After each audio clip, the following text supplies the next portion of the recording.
নমস্কাৰ, আপোনালোক সকলোকে শিক্ষামূলক ইউটিউব চেনেল অসম পিছলৈ স্বাগতম জনাইছোঁ। আশা কৰোঁ আপোনালোক সকলোৰে খবৰ ভাল।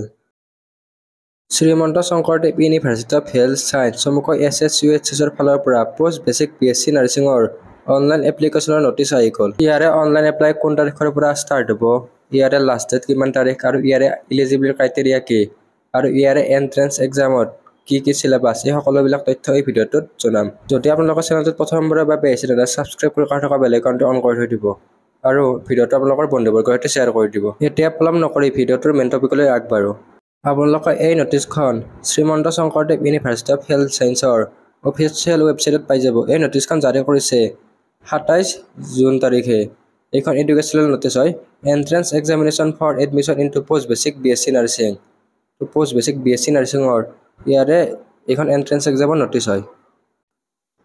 পোষ্ট বেচিক BSc নাৰ্ছিঙৰ এন্ট্ৰেন্স এক্সামটো 28 জুলাই তাৰিখে অনুষ্ঠিত হ'ব আৰু ইয়াৰে এন্ট্ৰেন্স এক্সামটো গুৱাহাটীত অনুষ্ঠিত হ'ব। 28 জুন তাৰিখে BSc মেডিকেল টেকনলজি কৰ্চৰো এন্ট্ৰেন্স এক্সাম আছে।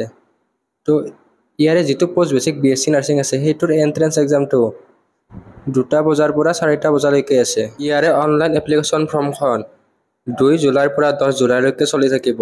তো 2 জুলাই তাৰিখে ইয়াৰে অনলাইন এপ্লাই ষ্টাৰ্ট হ'ব আৰু ইয়াতে আপোনালোকে এটা ফিজ পে'মেণ্ট কৰিব লাগিব। তো ফিজটো ভিডিঅ'টোৰ শেষৰ ফালে কৈ দিম। আৰু এই কোৰ্চটো যিসকল ষ্টুডেণ্টে GNM নাৰ্ছিংটো কমপ্লিট কৰিছে সেইসকলে ইয়াতে এপ্লাই কৰিব পাৰিব। আৰু ইয়াৰে এন্ট্ৰেন্স এক্সামটোৰ চেণ্টাৰ গুৱাহাটী হ'ব। তো গুৱাহাটীৰ বাহিৰে বেলেগত ইয়াৰে এন্ট্ৰেন্স এক্সামটো নহয়। তো আপোনালোক কিবা এপ্লিকেশ্যন ফৰ্মৰ হেল্প লাগিলে ইয়াতে হেল্পলাইন নম্বৰটো দিয়া আছে, কণ্টেক্ট কৰি ল'ব পাৰিব। তো ডিছপ্লেটো হেল্পলাইন নম্বৰটো দি দিয়া হৈছে। ইয়াৰে এন্ট্ৰেন্স এক্সামটো 28 জুলাই তাৰিখে হ'ব আৰু ইয়াৰে এখন পেপাৰ আহিব।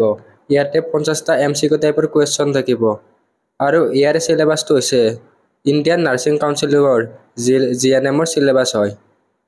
আৰু ইয়াৰে মেৰিট লিষ্টখন যদি দুজন কেণ্ডিডেটে ছেম মাৰ্ক লাভ কৰে তেনেহ'লে GNM নাৰ্ছিঙৰ ফাইনেল এক্সামত স্ক'ৰ কৰা কেণ্ডিডেটজনক আগতে প্ৰিফাৰেঞ্চ দিয়া হ'ব।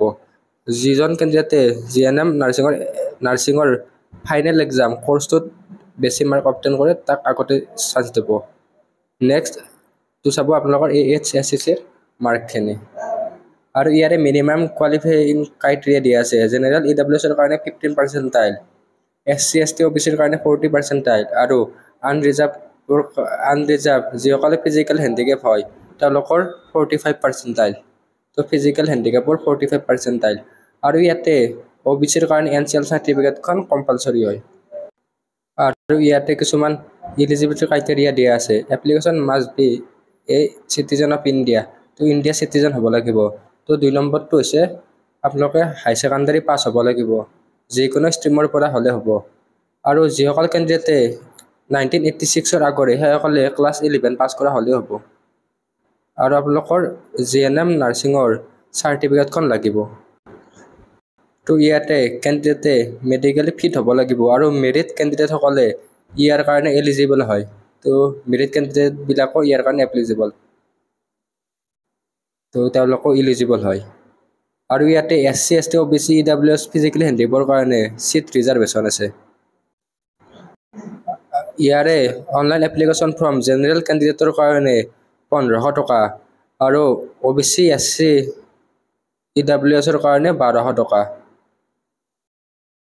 তো আপোনালোকে এই নটিচখন Srimanta Sankardev university of health ছায়েন্সৰ অফিচিয়েল ৱেবছাইটৰ পৰা ডাউনলোড কৰি ল'ব পাৰিব আৰু আমাৰ হোৱাটছআপ গ্ৰুপতো দি দিম। যদি আপোনালোকে আমাৰ হোৱাটছআপ গ্ৰুপত জইন হৈ লোৱা নাই তেনেহ'লে জইন হৈ ল'ব। ইয়াৰ লিংক ডেছক্ৰিপশ্যনত দিয়া আছে।